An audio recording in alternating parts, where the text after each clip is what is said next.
Hello, everybody, and welcome to the Aegis Marauders League, week number 5. We are back after a week break, but now we are here to continue on with another week of regular season play. We're over halfway on the regular season, and so if we're watching football, if we're watching, basketball or whatever, like this is crunch time for a lot of these teams, and I'm very excited to see what this week has in store for us. Jack, you did the searching. You said, hey, this is going to be the game that we want to watch. So I'm going to hand it over to you. How's your week been? Who are you watching? And what are we looking forward to? First of all, my week was great. Spent some time with family. Happy to take that week off from Aegis and get back into my efforts here. Second of all, picking this game, I mean, it was so easy to pick from the batch. You got a 2-1 team facing off against a 3-0 team. Drop Dead Gaming, one of the most active, well-known teams in all of Aegis, and this is their premier team. Seeing their roster now, do not be fooled. Coach Lesser is not playing. That is Troy, who has changed his name because they hate us. Every season we have somebody that wants to change their name to something that confuses us. And once again, this seems to be the case. Yep, but you know what? Seeing as he not only is the top-ranked player, not only leads the league in KDA, but also leads the league in gold per minute, I'll let Troy have this one, because he's playing well enough to earn it. Also, Lobster, who's a longtime member, Brandy fan, Mr. Kiwiism, the longest tenured bottom lane here. And then the addition of Neversaw, the move of the off season. She was the lane 0 Blizzard mid laner last split. They barely missed the playoffs. And if you remember last playoffs, we saw a very odd Drop Dead Gaming series where they had a lot of weird picks, they had weird substitutes, and it became kind of clear they were waiting for Neversaw to come in. Now they have them. Now they're ready to play. And, this is the Drop Dead Gaming that everyone is always afraid of, especially considering how active Lesser is. Oh, and I look at this team. I'm seeing an organization and a team roster that has so many strong players. And I mean, I'm looking at Violet in the sub role. If this is the same Violet, which I think it is, this is the support Violet, who's also Grandmaster, extremely good. Yeah, these are players that have these are players that are in conjunction with AVL, which was such a great final best of 5 series that we had that ended, very, very strong. I'm very happy with the way that played out. So I'm very excited to see what they're going to be doing. On the other side of that coin, Dorado Gaming Zeta.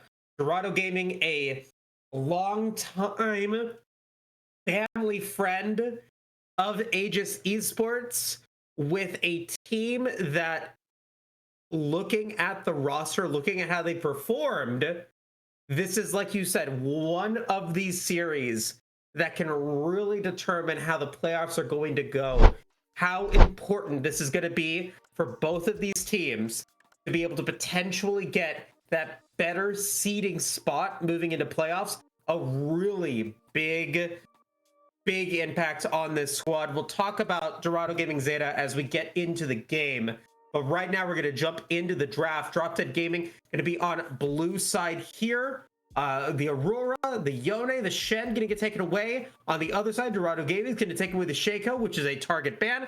The Trundle and the Volibear really targeting the jungle here for Drop Dead Gaming. And our first lineup of picks coming through with the Varus coming in. Obvious B1 pick, almost always picked if it's available. And Dorado Gaming Zeta going to say, hey, we're going to pick some really strong champions in other lanes. The Pantheon and the Corki. This draft is moving right along. A lot of premier picks here in game 1, but some other picks now at the B2 and 3 spot that have kind of fallen to the back burner of the meta. Skarner and Romo going to get taken, and now the Ornn, and I've said too much. Jack, take it away. Oh, it's incredible. I mean, I love seeing both sides, Moose. It's such analytical prowess. Oh And gosh, don't gaslight. now seeing, Varus, like you said, it happens every time, is the second highest prio champ on the patch. Pantheon has risen to the highest prio jungler. Corki is a very safe castrated carry. The Skarner Rumble combo, I love, you said, I don't know if it was intentional, but the back burner, because they are this really interesting pairing where Rumble puts down the equalizer, Skarner hits that impale, and just like holds them over it like a barbecue, and just melts their entire team. I love the Ornn response because it allows you to not only match that kind of want to team fight with actual hard CC, but also has a pretty easy lane into Rumble, can go for that hollowed Radiance, build that MR very easily, and can even build that MR in lane utilizing the passive. So I'm liking what both teams have so far. And looking at this next phase of bans, it's very much targeted. Trinity playing a lot of Ahri. It also is just one of the highest prio mid laners available. And Karma, Mr. Kiwiism, loves going towards it. And when you're picking Varus, if you get that Varus a guaranteed pushing lane, it makes it so difficult for you to ever really feel like you have a leg up on the champ. Looking at that Silas ban final for Dorado Gaming, I am expecting we're to be seeing Nautilus here. Like, or something that's going to have a really good ultimate that you could potentially hijack. Azir 100% makes sense. I know that Neversoft plays the Silas as well, so I'm not upset about this here.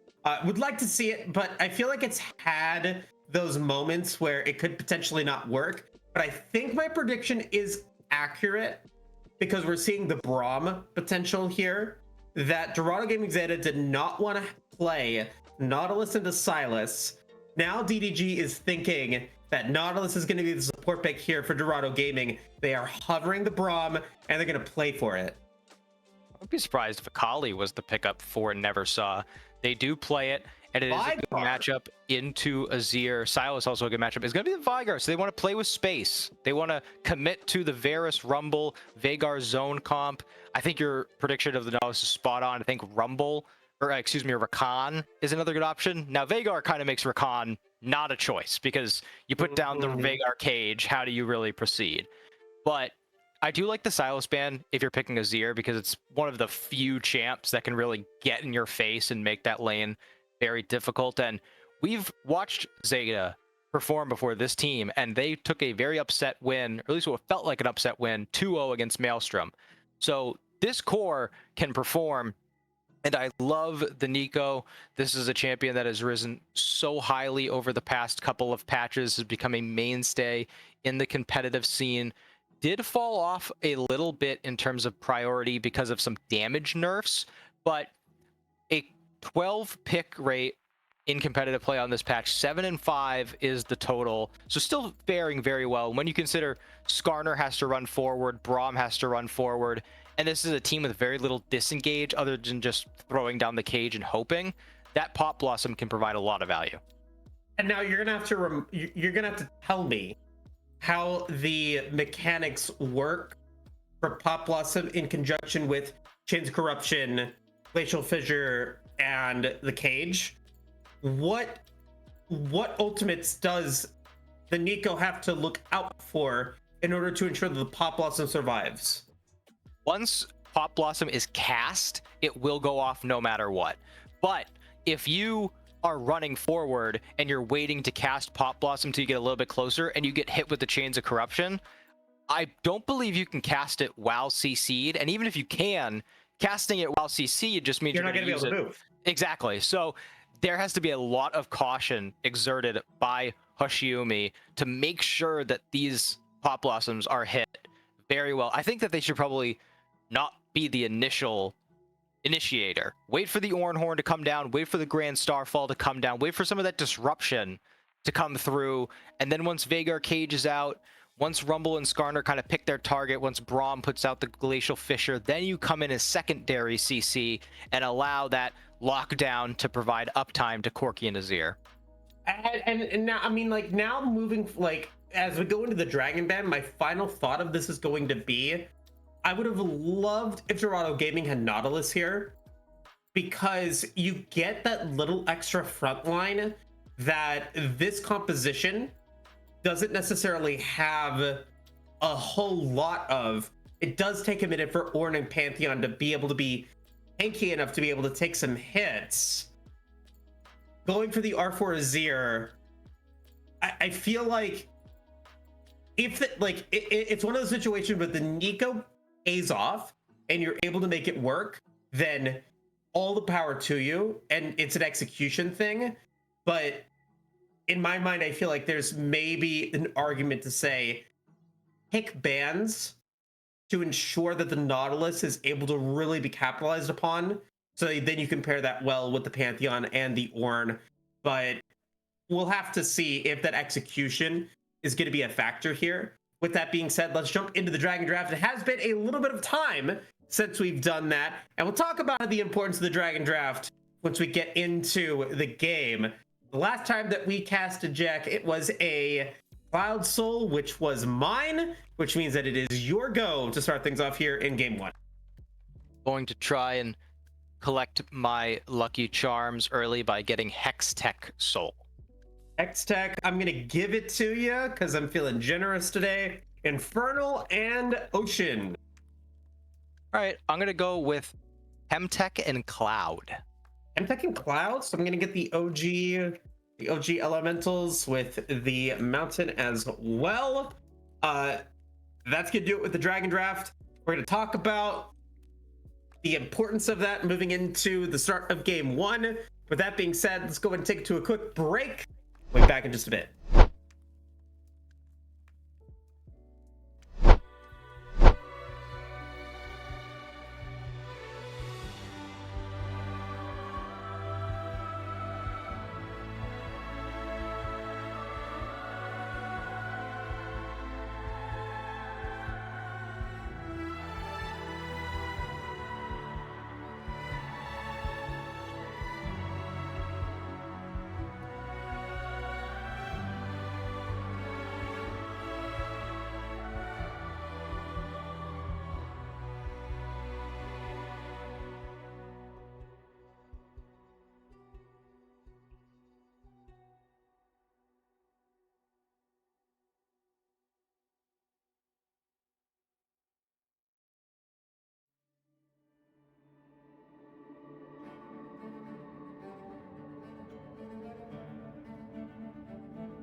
Welcome back, everybody, to the start of Game 1 here.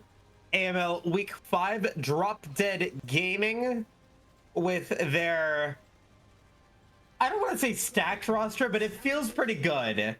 Coming in against Dorado Gaming Zeta, a lot of players that do have some experience here in the AML already.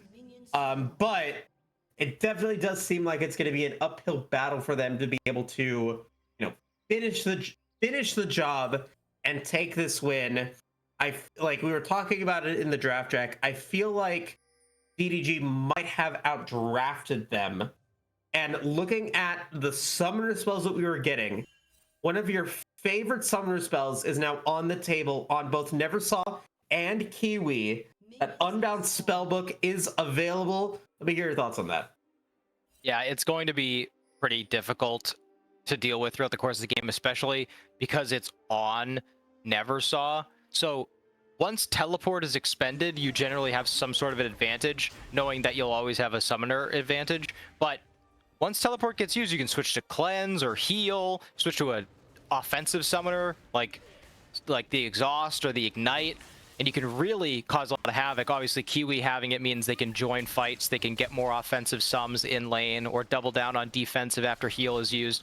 So it really will get to highlight the playmaking ability of Mr. Kiwiism and Neversaw, which we, from casting a lot of AML games, already know is so high. I'm not sure if that invade from DDG was scuffed or if they're okay with the way that it turned out.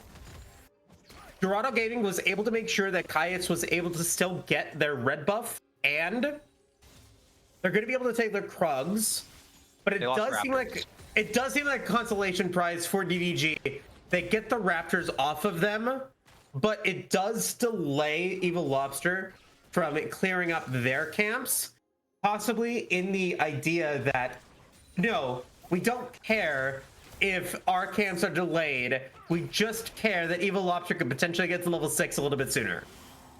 Yeah, because when we talk about early game, Skarner gank potential is not really there. Whereas Pantheon, if you're, all he needs is someone for someone to be overextended in the lane, can just walk forward, use the shield vault to stun. We'll really be able to snowball from that point on. Very quick clearing coming through by Pantheon, and this is the difficulty of going for that early invade and early steal. Counter jungling isn't really effective until you get back to your jungle and take your own camps. Right now, Pantheon is in a position to not only clear much faster than Skarner, but also double crab Skarner, which will nullify that camp advantage gained, and will be able to go back and get the respawn of their Raptors faster than Skarner can get the respawn of any of their camps. So you were right to call it out. We have to kind of wait and see if that invade was worth it. But right now, I think the biggest advantage they gained was damage onto Void in the top lane. A lot of it, big amount of damage there. Does have the Grasp of the Undying, can build an item moving in, which we see. He built up that Ruby Crystal to get a little extra health there. But, Troy or Lesser in the Rumble has been aggressively pushing up the lane. Going to continuously be a problem unless they get some coverage.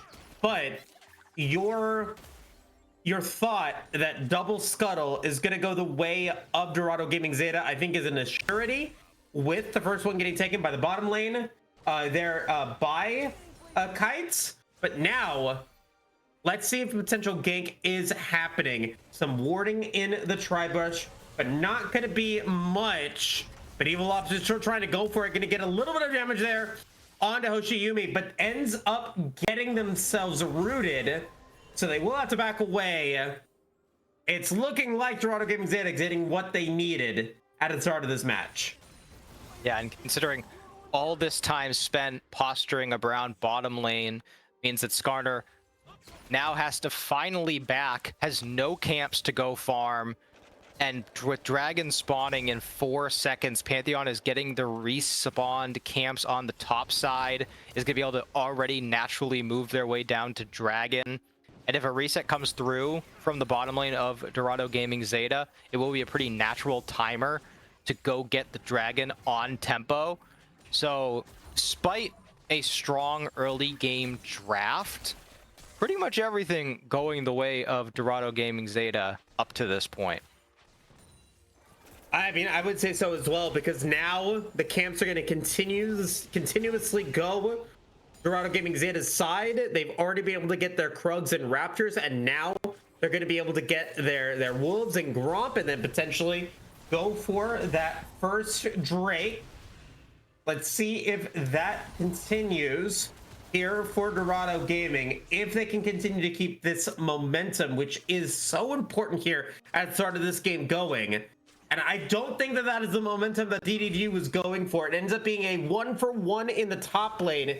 Lesser, or Troy and Void go and take each other out on turrets, but Troy had to use their flash. I'm not sure if this fast and loose strategy from DDG is necessarily working at this moment.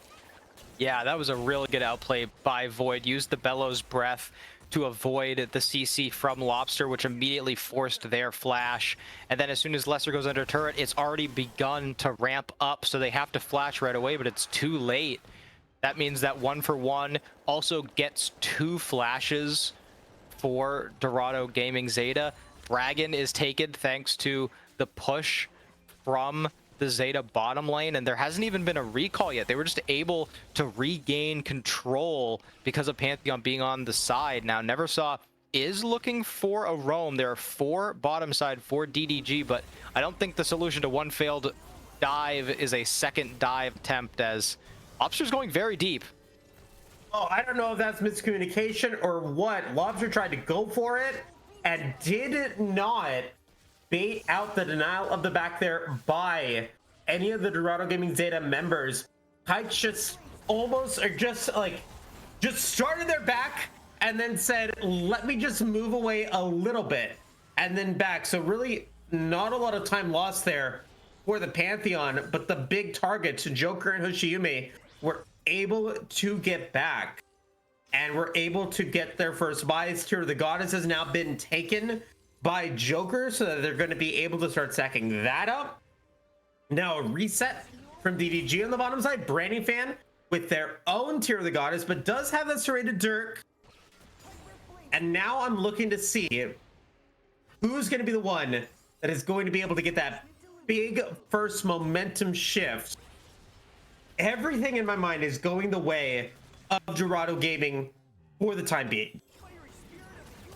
Yeah, we're going to have to see how itemization continues. There's a Corki build that seems to be the most popular right now. I'm not a big fan of it. It's essentially Bruiser Corki, where you're going Spear of Sojin, you're going for Black Cleaver, you're going for mostly health and AD items, and I feel like it does not scale nearly as well as Crit Corki.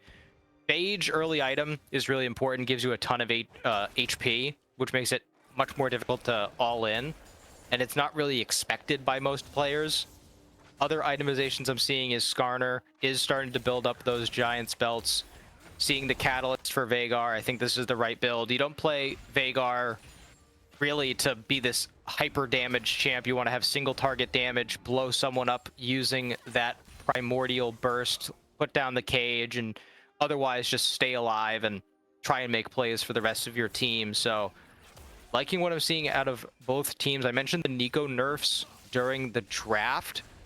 They are somewhat supplemented by the fact that Nico's 2 core items both received cost nerfs, so they're able to be completed a bit earlier, but still a pretty hefty damage nerf coming through. So as we were talking about during the draft and during the break, Hoshiumi is going to have to really make these Pop Blossoms count to justify this last pick. The last pick, and the last pick that needs to happen, and it needs to work out well. But we are going to be seeing the double ultimate pop onto Troy, and Dorado Gaming is going to be able to take out Lesser.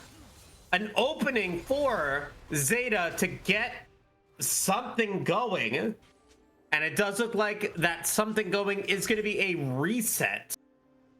Get that reset going, get Void back so they're able to buy items. They have built in the magic resistance Now here comes a response from DDG. Nice Emperor's Divide there from Trinity, followed by the Serema Shovel trying to be able to get away. Oh boy, Evil Lobster is still able to land the Impale, but Trinity able to find a flash. Never saw responds. And this battle is still going. Oshiyumi is here as an eco, but I don't think they're going to be able to continue to keep their aggression going. They're going to get hit by the Glacial Fissure. Lobster and Kiwi say, no, don't do it. Oh my gosh, the expansion on that was crazy. It started so strong for Zeta in the top lane. The immediate trigger pull, once that Grand Starfall comes in, call the Forge God preemptively put out, and I feel like Lesser didn't even have a chance to move. So that kill did provide a lot more than it seemed, because Void was able to crash an entire wave into the turret, didn't have to expend a teleport to take a reset and get back to base, back to lane, excuse me. But then the response mid lane was so great, able to kill Trinity even after they expended that Emperor's Divide and Flash. Never saw having to use Flash is not as important, because you're Veigar, you want to be moving backwards, you want to be setting up that event horizon. So not being able to go forward, not as big of a deal. But not having Flash available for Azir is going to mean a lot. And the only thing I didn't like about that for DDG was the end of that play. Mr. Kiwiism using the Glacial Fissure. Dragon's up and available. We need that cooldown. See a skirmish here in the river next to that dragon. Winter's Bite lands onto Kites, but, or not Winter's Bite, sorry, the slow from Evil Lobster going to land. There is Kiwi. Still has it, Winter's Bite available. Just got a couple of those concussive blow shots. But it does look like Dorado Gaming Zeta are committing to a fight here, and it's going to be a teleport from Void. Here comes the box I never saw, but here comes the Orn Horde. Not going to land on never saw. It is a cluster coming through, but it's going to be Hoshiyumi finding a Pop Blossom onto 3. But now the final engagement of that skirmish. Randy Fan there, able to get in, and will end up getting a double kill. So it ends up being an even exchange for both these squads, but DDG is the one that ends up getting themselves the dragon. Void teleported in early, and it allowed them to find a flank, but they utilized all of their major cooldowns on Mr. Kiwiism, and Never Saw was able to get out a majority of their damage in CC to halt the engagement, and by the time they finally took those targets down, Fan had arrived, Lesser had arrived, and the damage coming out of the Rumble and Varus is not going to be matched by an early game Azir and Corki. So they just burnt through that fight immediately, able to pick up that dragon. So it is now tied 1-1, and after a near 2-week break, I'm back on the board. Chemtech Soul, my lucky charms, coming in clutch. I haven't lost my edge yet, and before I kick it over, really aggressive itemization by Fan, going for the hubris, trying to stack up some more kills, get some AD. This split, Fan has been pretty underwhelming in terms of performance, so looking to try and make up for some early bad games and really re-emerge as a top 80 carry in this league. I'm gonna say it, speaking of bad, what the heck was that engagement there from Kiwi? Going for the naked Glacial Fissure on to Joker and Hoshiyumi, with both have ways to be able to get away from it. That is an ultimate that is not going to be down, but DDG is trying to go for it, and now they're going to be ultimately punished for it. Oh my god, Kiwi, what are you doing? That's going to be Fan going down. It is so difficult to play against Pantheon. This is the reason it has emerged as the top 80 bruiser jungler. It was Vi for so long, but Pantheon earlier in the year was kind of a trap champ. People thought it was a primary engage, but now that people realize it's a fighter, it can fight early objectives, and at any moment can gank a lane at any time, it's just so difficult for teams to play around it. And understandably, even at the highest level, imagine every single decision you make, you have to check well, can Pantheon join? And if they do, will it turn the fight? You have to make that check over and over and over again throughout the course of the game. It's so incredibly difficult. But now Lobster looking to respond. Let's see if they're going to be able to do it. And Pale is ready for Lobster, but Oshiyumi is there, and we're going to get a teleport from Trinity. This could potentially be a collapse. Evil Lobster going to get a double Impale, but not on to the damage dealers of Dorado Gaming Zeta. Trinity, though, in trouble, flashing away. Rain of Arrow is going to come through, but it's going to be 1-for-1. Pretty Van going to try to go for another one onto Joker, but Joker able to get away. So it ends up being 2-for-1 in favor of Dorado Gaming Zeta, but now it is a turret race. Dorado Gaming Zeta and DDG both trying to go for a tower, and it looks like it's going to be Dorado Gaming Zeta that gets the first tower of the game. First tower of the game, feats of strength completed, and it was another great fight where Evil Lobster did have an angle, but they're able to wait long enough for Kites to rejoin, this time not having to use the Grand Starfall, just walking down. Porky doesn't get the kill there, but is able to find enough gold to complete that Triforce. First item completed for every single member of each team now. These are massive spikes for the side of Dorado Gaming Zeta. And Brandyfan just barely not able to find that second kill, flashes forward to get the kill onto Trinity with the hail of arrows, but isn't able to land the piercing arrow onto Joker to secure that second kill. So since purchasing that Hubris, not able yet to find a kill to stack on it. And across the map, we get a minute until Dragon, and we've got the Rift Herald sitting there. The lowest priority of any objective is this Herald, certainly, but still in a game where only 2 turrets have been taken, that's a very high priority on trying to break open some of these lanes, take down these existing structures, and try and find better angles to fight these future dragons. Dorado Gaming Zeta trying to defend some aggression here at the top side of the Rift, deciding we're not going to be able to do that. Nice wording there from Kiwiism and from Evil Lobster and Troy to be able to ensure that this Rift Herald does go the way of DDG. We got 11 seconds remaining until the next dragon spawns, and it looks like Dorado Gaming Zeta are trying to do the same in terms of warding on the bottom side. They're going to be able to get some in the jungle of DDG. The response from that is going to be DDG trying to go for some turrets here in the top lane. The only response right now is Void as the Rift Herald misses.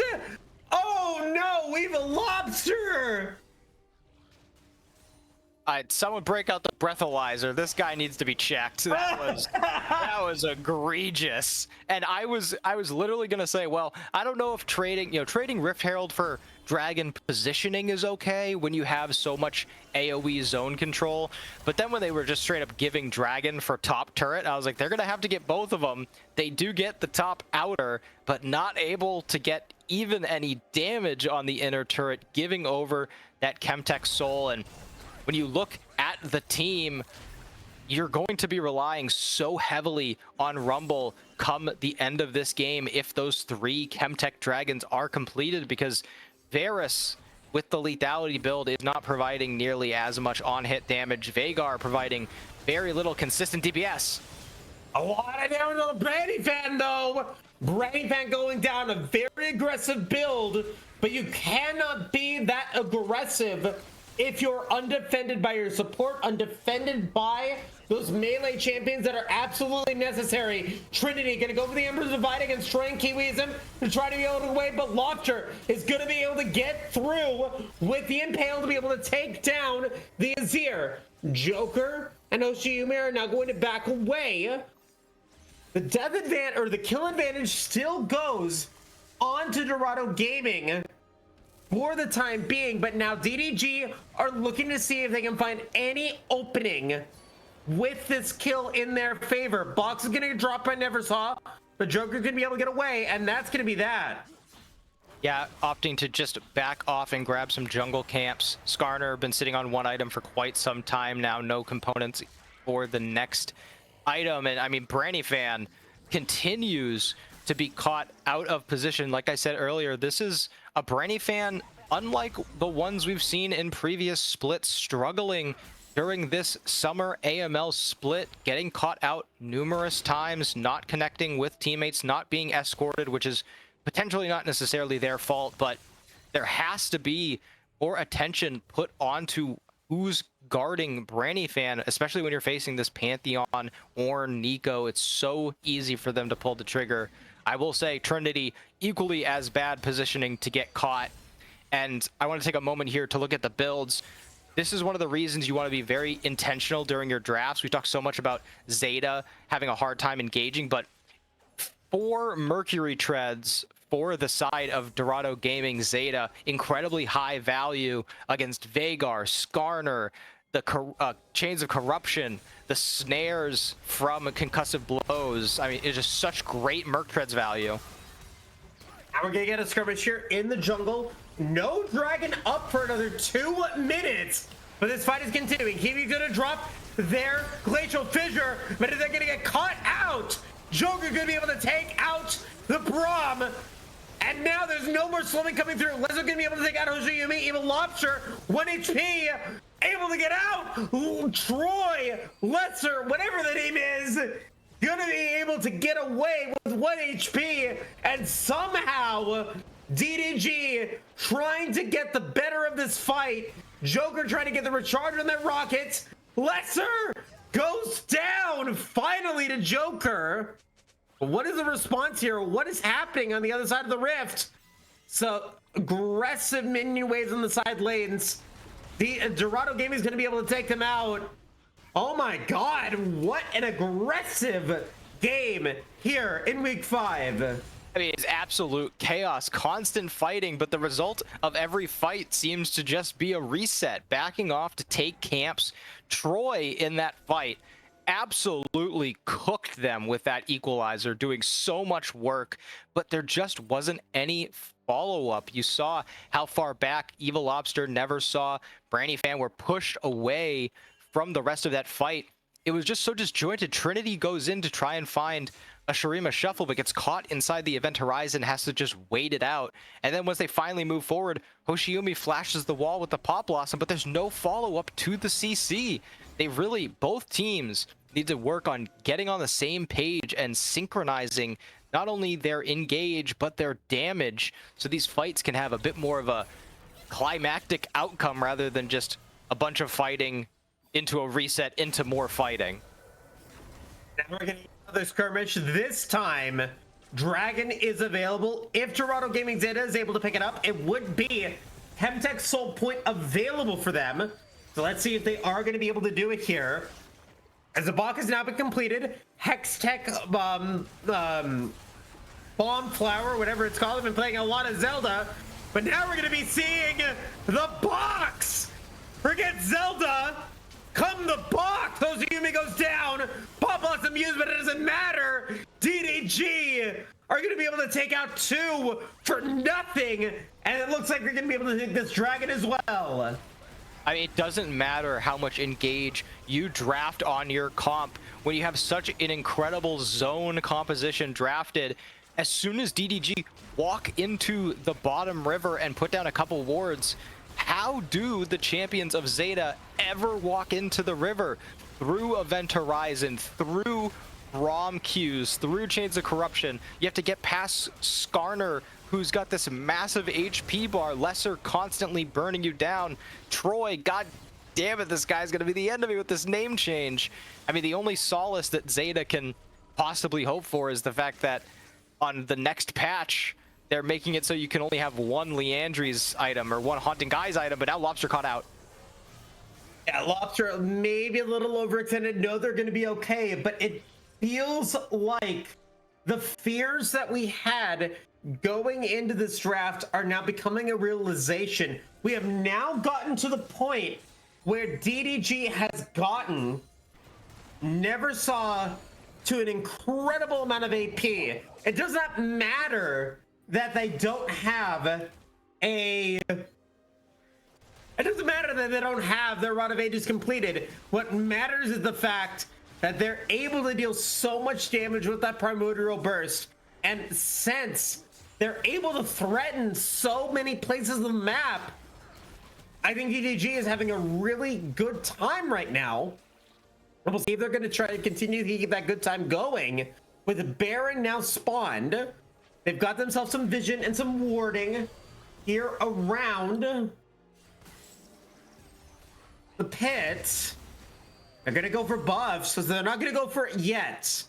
But I mean, the best thing for them right now is the fact that they do not have to deal with any immediate response from Dorado Gaming Zeta because they have the kill switch available to them. Yeah, and we're seeing at least some hopeful itemization for Dorado Gaming Zeta. Azir starting to build some items. Corki going for the crit path, so we're not going to see Bruiser Corki, which falls off much sooner. We are starting to see, though, the fall off of the Pantheon as those two completed items, but the completed items of Skarn are much more valuable at this point in the game. I wouldn't be shocked to see Neversaw sell that Catalyst for the other needlessly large rod and just head towards Rabadons, because with only 2 levels left to be gained, Rod of Ages at this point really isn't worth it. As don't be fooled, yeah, that was just a cleanse to get back to teleport on the unsealed spellbook. It's like when you're watching Zoe and you're like, why did Zoe just use a summoner? It's like, that wasn't theirs, they picked it up. So now, I mean, it's the same conversation we had around the dragon. How does Zeta walk into the Baron pit? You have to walk through so much. Exhaust now picked up for Neversaw, going to be so difficult unless they can find a pick here. But I mean, like, I was just about to say that Neversaw now with an exhaust to be able to reduce the damage, to increase the vulnerability of one of those prime targets. You know, if Neversaw is able to land a great exhaust, that then means that Primordial Burst, I think at this point, she's going to be able to one-shot every single member on Dorado Gaming Zeta, and Dorado Gaming Zeta needs to recognize that that is a possibility here. So I am convinced that that is the big problem that Dorado Gaming Zeta are going to be having to deal with now, is this exhaust on this Vigar. Because they know they have this threat available, it means that they're going to be able to push up these lanes. Yes, that middle tier 2 tower is still available. Yes, that top tier 2 tower is still available, but now the lanes are in place for DEG to potentially go for a Baron play or threaten Baron while Dorado Gaming are going for a dragon. I'm very curious to see what the plan is going to be from both sides. Very curious as well. If I'm Dorado Gaming Zeta, I would give Baron for Dragon Soul Point at this stage of the game. I think that you still have a couple of breakpoints that you can hit for Corki and for Azir. You don't have a ton of wave clear, yes, but I feel like you can hold on one Baron push if you don't just all die.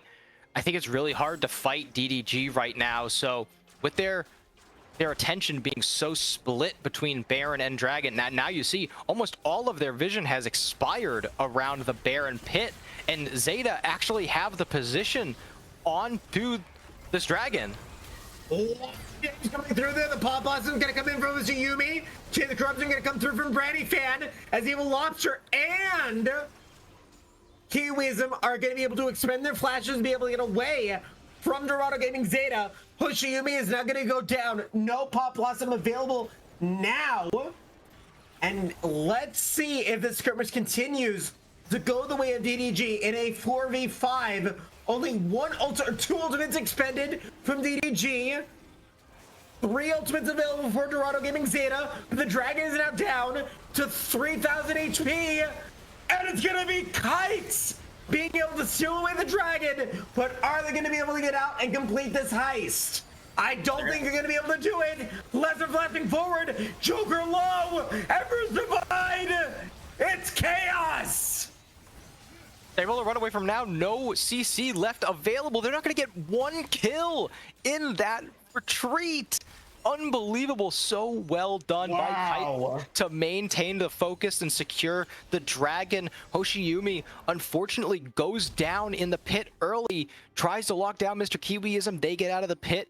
Evil Lobster gets out of the pit, and then Brandy Fan from a screen away is able to execute them. And even in a 5v4, they lose the dragon and fail to pick up a single other kill. I mean, this is getting scary. We have ornaments coming through. Kiwi's caught out again. A lot of damage coming in, but here comes the box right inside of Lobner, trying to be able to keep kites in. Impale is not yet available though. What is DDG doing? They are playing right into Dorado Gaming's hand. That delays any chance of them getting Baron for the next 35 seconds.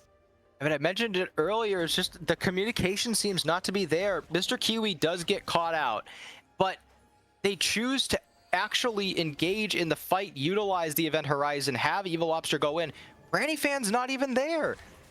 And Troy is only in range to throw down the Equalizer. It does a lot of damage, but if there's no follow-up, you can't activate the full power of the Rumble build, consistently proccing the true damage, getting that Bloodletter's Curse on there to lower the magic resist to make Neversaw even more powerful.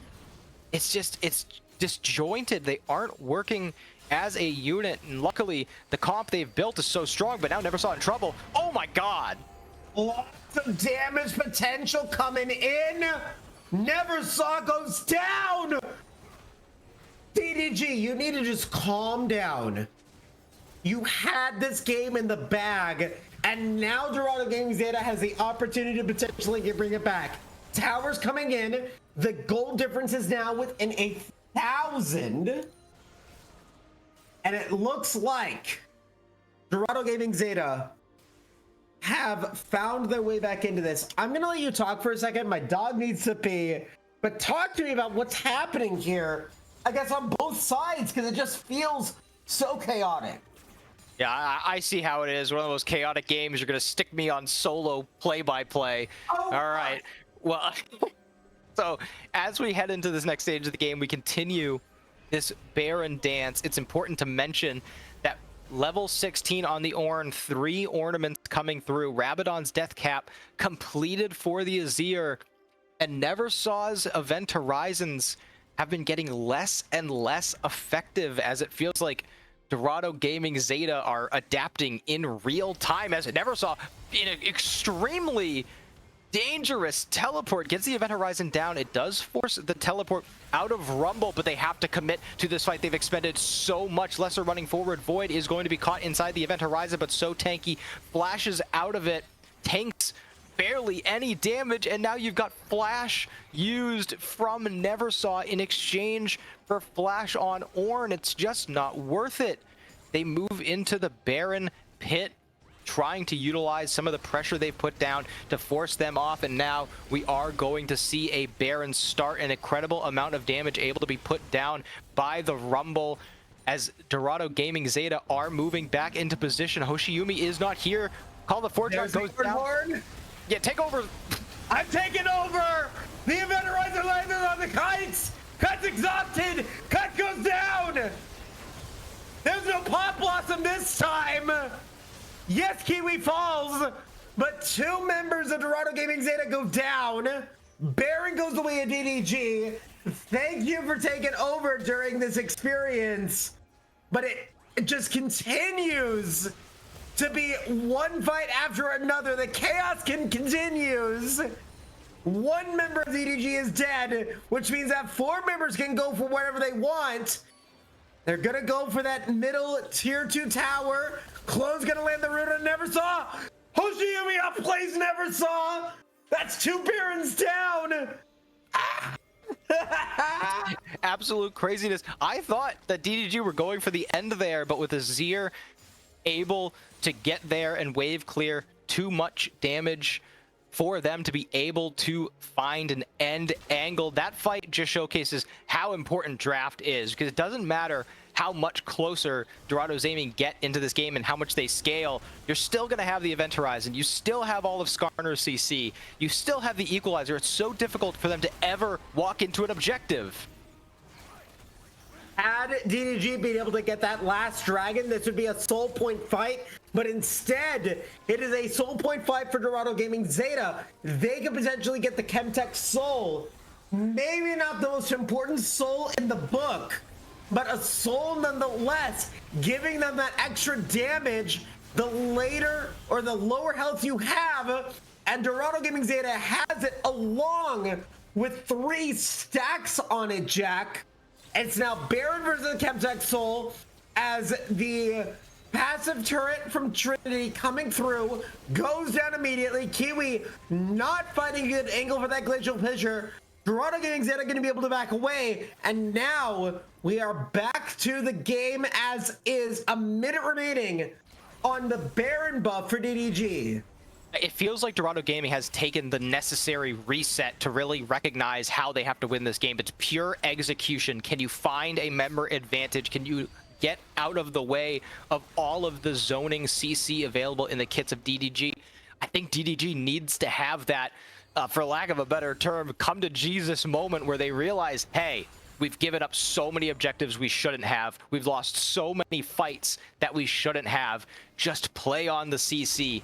Find a target, CC them to death, burst them down. Neversaw has so much damage in the kit. Lesser can really burn the entire lineup down in a spell rotation or two, and Branny Fan is nearly full build on lethality Varus. Only champion he ain't doing damage to is that Ornn, but now completing that outer or inner turret rotation, DDG just really needs to get better focus. I mean, they lost that last dragon with almost no contest. They just gave up their positioning, and then Dorado Gaming took the objective, and then they all just ran away.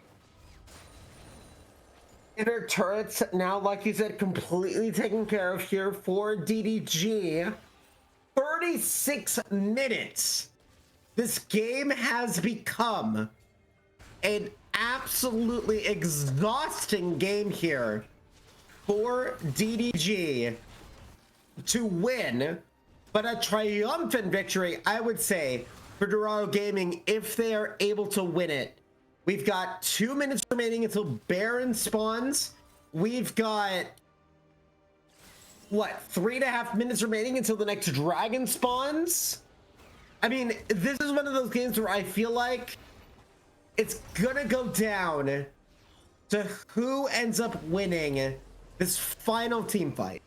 Yeah, I was gonna say, it feels like whichever team is able to secure the next ace with like more than a member or 2 available is going to just win the game, because we're so late, the respawn timers are so long, the gold lead is substantial, but this late in the game everyone has a decent amount of items. Ixtal's Impact not able to find anyone. Lobster might be in trouble. Lobster, no impale on Lobster.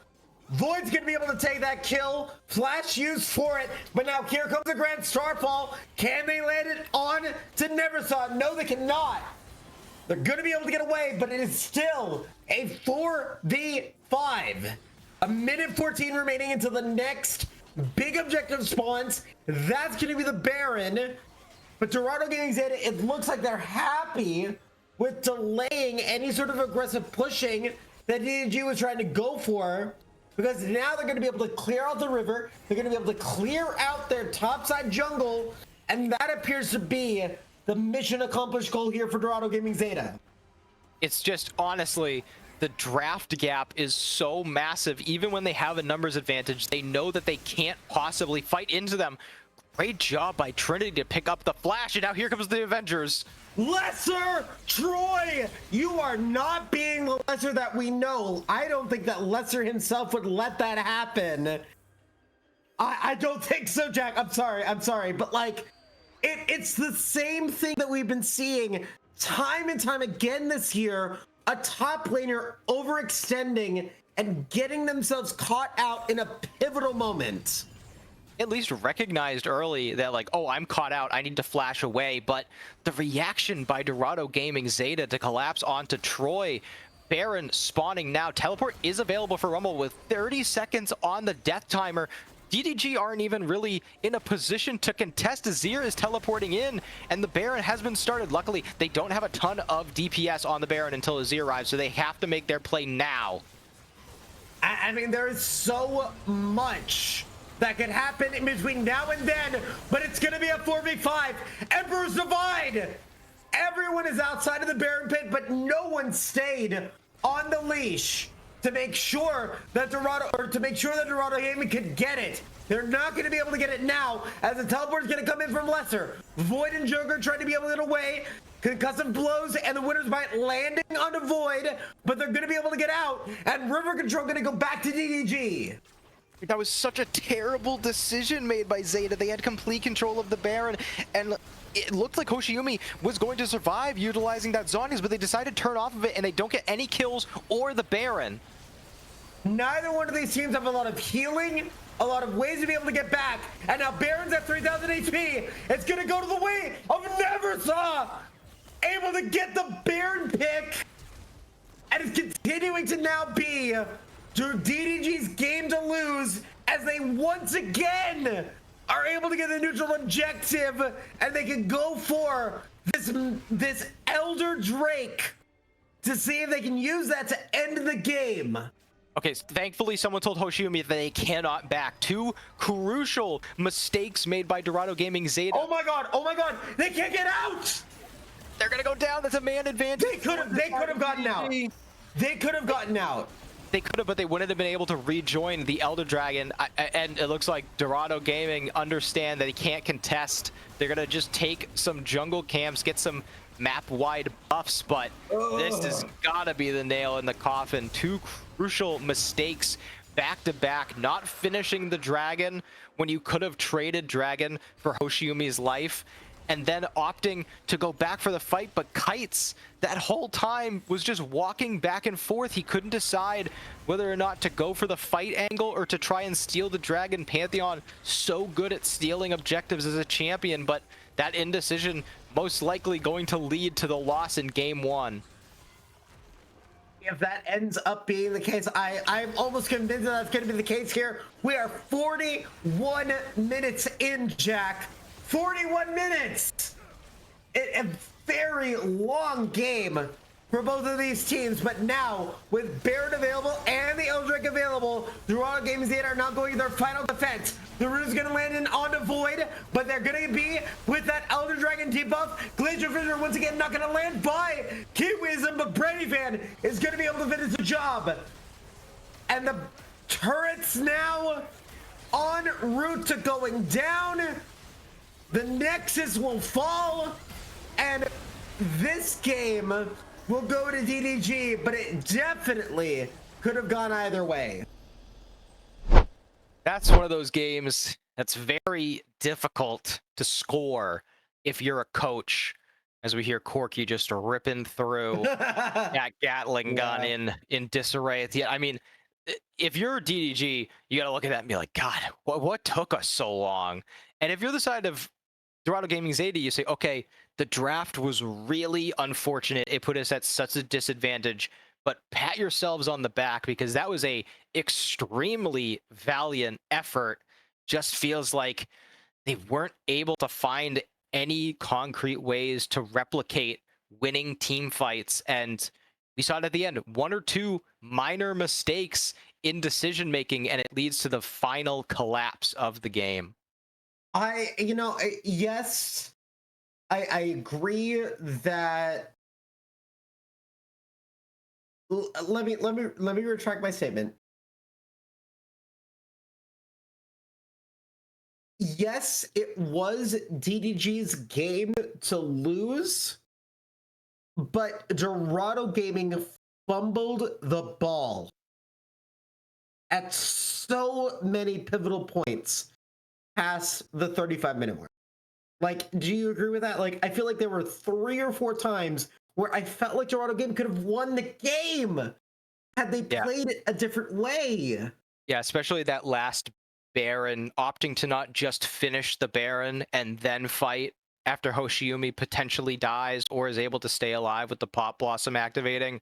And then Kites, who played so well up to that point, so many picks early game, so many objectives secured, even while they were behind, and just instead of deciding between stealing the Baron or attempting to steal Baron or going for the fight, ends up doing nothing and just waiting for DDG to take the initiative. Like, when you have a game that goes this long, it's no longer a Man, I messed up in the early game, and it's like my fault for it happening. The fact that this game lasted over 30 minutes, I have to criticize both teams. I have to criticize DDG for not having a more like conducive mid-game win to end this game at like 25 minutes. But then I also have to criticize Dorado Gaming for being like, I felt like I saw as the observer multiple opportunities for you to potentially take this game back. So very, very good game from both sides and very enjoyable. But I have critiques on both sides. Right? Like, and that's why you chose this game, Zach. This game, Jack. Like, it's one of those situations where it's entertaining to watch, but it's so frustrating the way that things happen. Yeah, and happy to be back here with AML. Past couple casts I've done have been lower elos, non-fearless, but now with fearless, no Azir, no Pantheon. You know, we're out of really some of these top echelon champs. So without the Varus and other high priority picks, how are they going to find a draft that can replicate that amount of zone control that really stayed firm and allowed them to make sure they won that game? Definitely so. And I am now more thrilled than ever to see what game 2 has in store for us, because it is an exciting series. Like, it shows that this game is so evenly matched. I'm very excited to see what is in store for us moving into game 2. We'll be back in a moment for that draft. We'll see you guys shortly.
Welcome back, everybody. We are here for game 2 of the AML Week 5.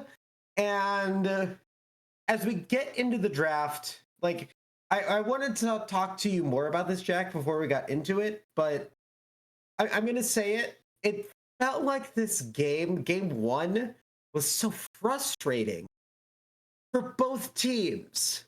Yeah, that's what I was going to highlight. Way. It feels like both sides were really trying to figure out what it is they wanted to do to get to their win condition. And it felt like so many times, I mean, even the pug is underwhelmed. There was a point in that game, to be honest, there was a point in that early game where I was like, this is kind of like low action. We're really having to stretch to find some analysis. And then it just exploded from that point on. And it felt like both teams knew how they wanted to team fight, but there was either a lack of execution or a lack of ability to find that fight. So I'm really interested going into game 2, how the draft adapts, because you're not going to have Rumble or Veigar or Scar. Like, you're not going to have so many key champions that made those compositions work. And there really aren't other champs like them that can replicate it, especially when you're taking away stuff like Aurora, stuff like the Shaco, which you have to ban from DDG because they're gonna play it if you don't ban it. Jace first pick, I'm not sure if Neversaw plays it, so I don't know if it's a true flex, but with Troy playing as good as he has this split, I think getting a first pick strong Jace is not a terrible idea. Yeah, sorry, this is my pug. He's a big boy now. He wanted to go to the bathroom earlier, so I figured he'd want to say hello. Okay, I'm gonna put him away now. You got the karma that they banned away. Yeah, I got the karma that they banned away in the second phase of bans. But now I'm looking at Dorado Gaming Zeta's comp. I'm going to send it back to you because this seems like a very early to mid-game composition so far for Dorado Gaming. Yeah, and grabbing that Xin Zhao, it is so prioritized, especially once the Pantheon is gone.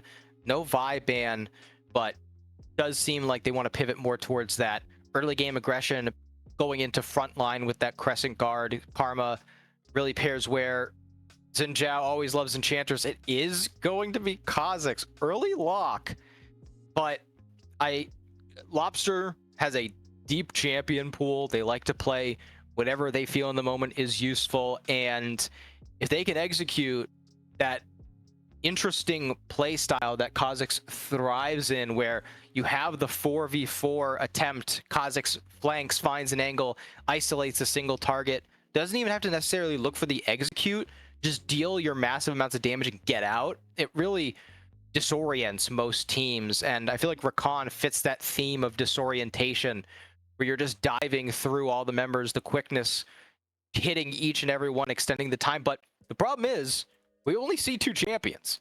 So it's easy to pivot from Xin Zhao Karma to a more front-to-back oriented combination where you're all staying together, grouped up, and picking a champ like Mbessa for Void, one of their best, makes sense. It allows you to not only front-to-back, but find angles similarly as Kha'Zix would, provide sustain, and now targeting away some of the top lane champs that would make it difficult for Mbessa. Signals to me they think that this Jace pick is going mid lane. Think that this would still go mid lane here? My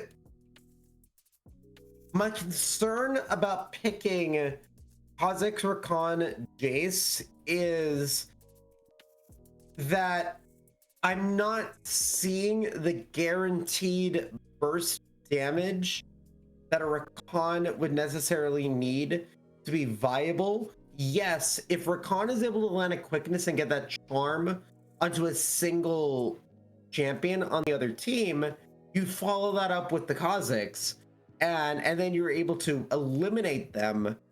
I don't know if we have that big burst damage in the situations where that's not going to be the case. I don't see Jace as one of those champions that is, yes, we're going to be able to burst them down. But as we move into the second phase, Ezreal and Smolder getting taken away from DDG, banning out the bottom side of the rift here against Dorado Gaming.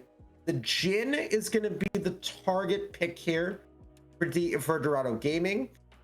Long range artillery, trying to be able to maybe facilitate some kills here on this front line, especially since you're pairing with the Mbessa.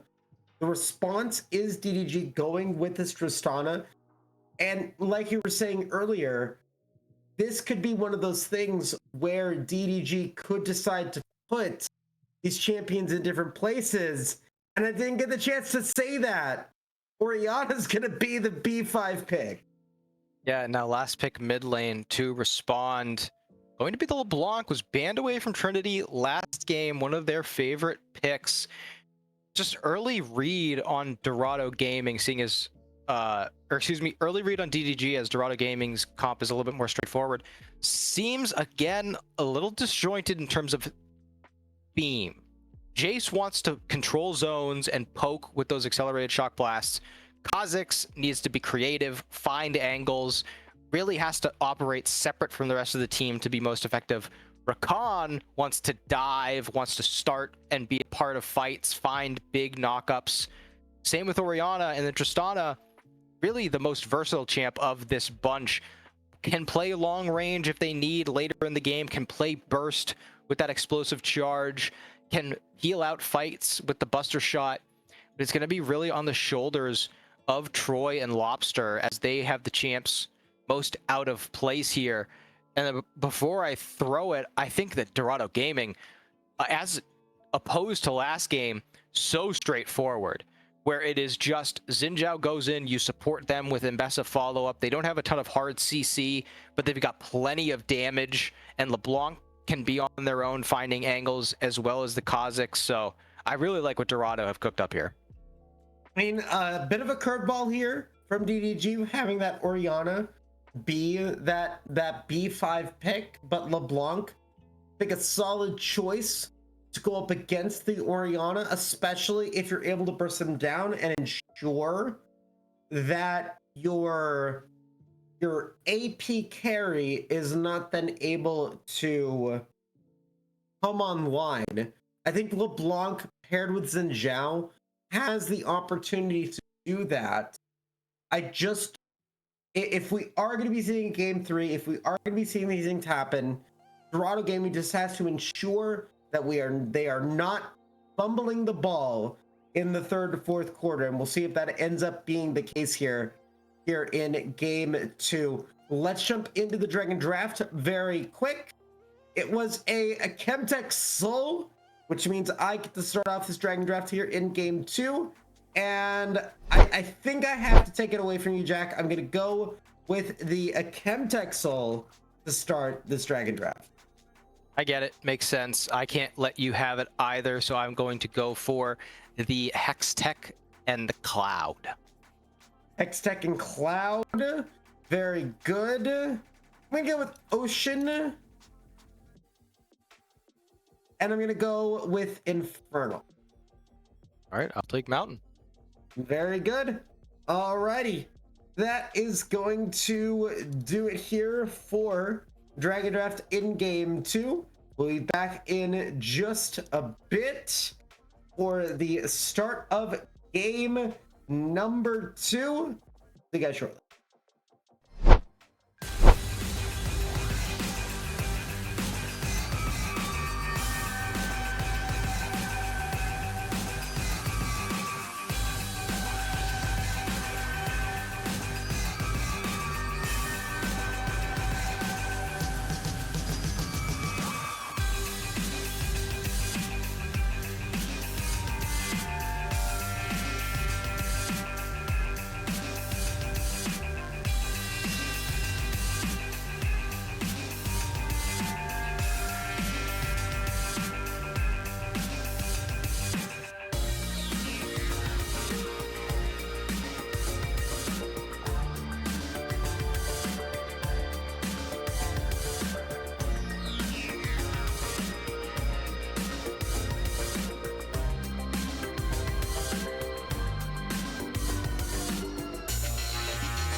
Keep moving on.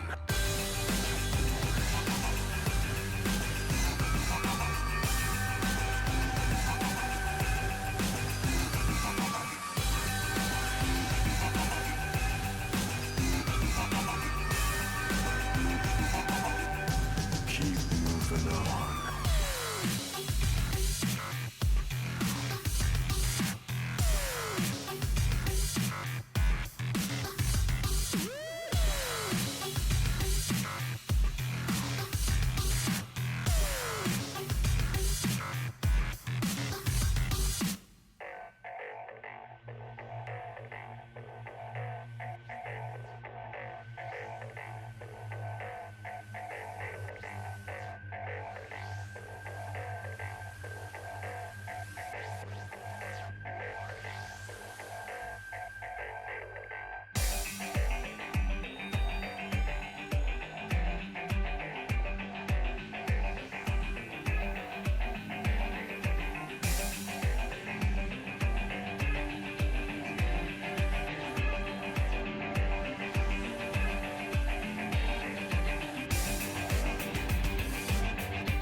And they say I have a grim sense of humor.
Welcome back, everybody, here to the start of game 2.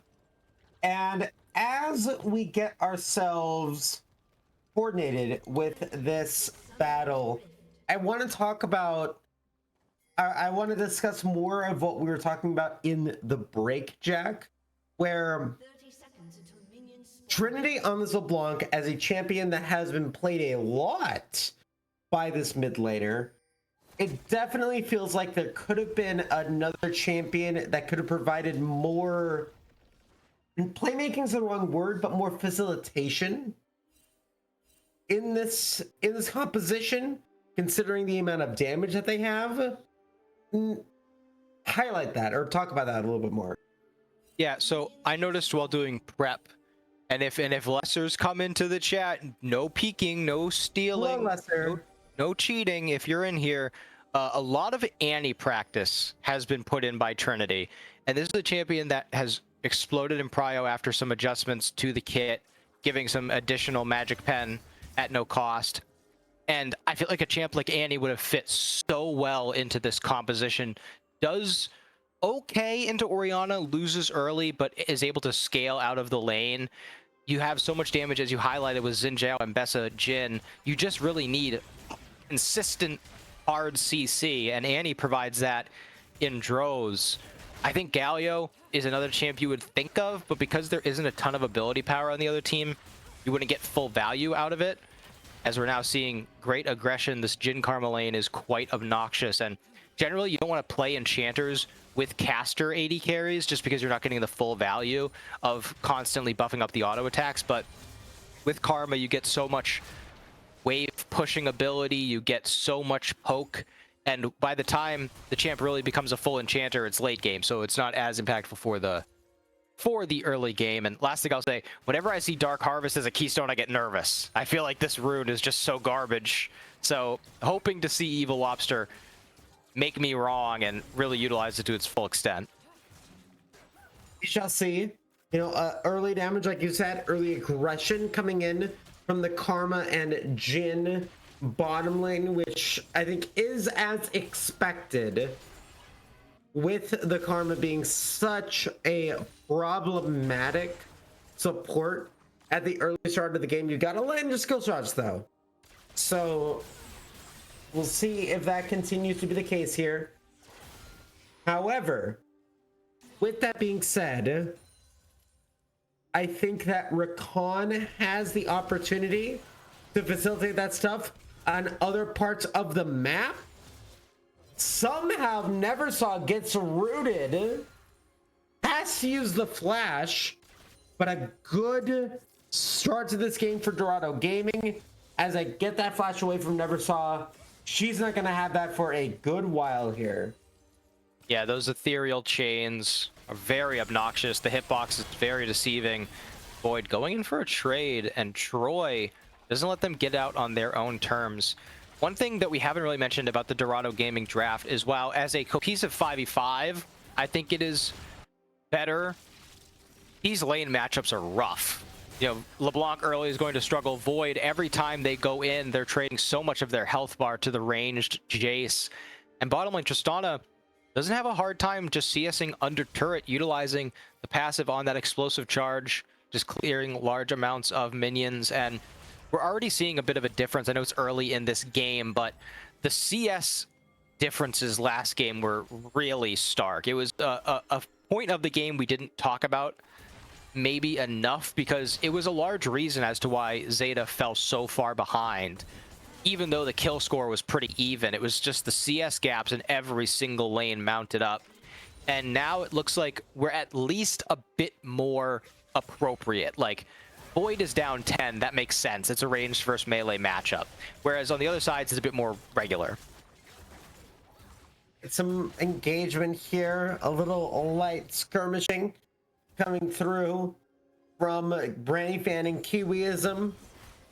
Probably looking to try to go for a reset, especially with Evil Lobster there, then deciding to back. Don't think that this is going to be an opportunity for Dorado Gaming to go for any sort of massive engage. To continue to see if Brandy Fan is able to CS and get the minions and get the CS number to be a little bit more even. We'll look at that later. We're looking at other parts of the map. Troy on this Jace has aggressively pushed out this Mbessa. Very surprising for me, because I always considered Mbessa to be one of those champions that can contest in the early game.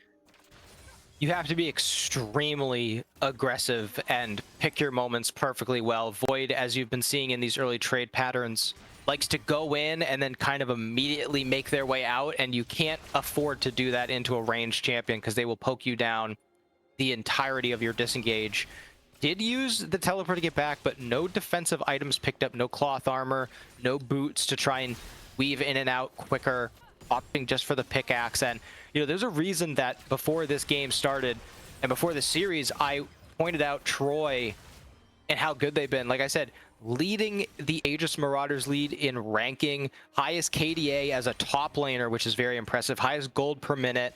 I think if the season ended today, I would have to give my MVP to Troy over the course of the season. But in this game, really showcasing that lane dominance on the Jace, trying to go for a kill here. A lot of aggression coming in, going to be able to go for the shove back. Void at about 200 HP, going to go for the ultimate as well, right as they landed that level 6. But not enough to take Troy down. And now Dorado Gaming Zeta looking to get some neutral objective aggression going. That is going to happen as they get that first dragon coming through. But Void, oh my god, he's really fishing for this kill. I mean, I'm like shaking. All he has to do is commit, like just go all the way in, as a lot of damage in CC coming onto Kiwi, going to be able to get out with the grand entrance. Ooh. And Lobster was here waiting for it, but I have to go back up. Troy is just sitting here fully confident that Mbessa, man, that was the wrong moment to look at Troy's inventory. Cycled through about 3 or 4 different options there. Ends up going with his pickaxe. He had the dirk, he had the drill item, but now opts for the pickaxe, the ruby crystal. I think this is the best option. If Void would just commit to some of these trades, I think they'd have a kill. And that usage of the public execution, I'm no zoologist, so I don't know the exact term, but it's like when snakes do that like defensive lunge where they're not trying to bite you, they're just trying to like get in your face. That's what that public execution was. Now, are we going to be seeing any executions happening on the evil Lobster? No. Lobster safe to claw another day. We'll be able to get out, but unable to disrupt Dorado Gaming's jungle path. We will continue to see the back and forth that has been happening between Lobster and Void. That public execution is just about back up. But I do feel like if you're trying to go for minion waves, you're trying to go for anything, it has to be with influence from the jungler.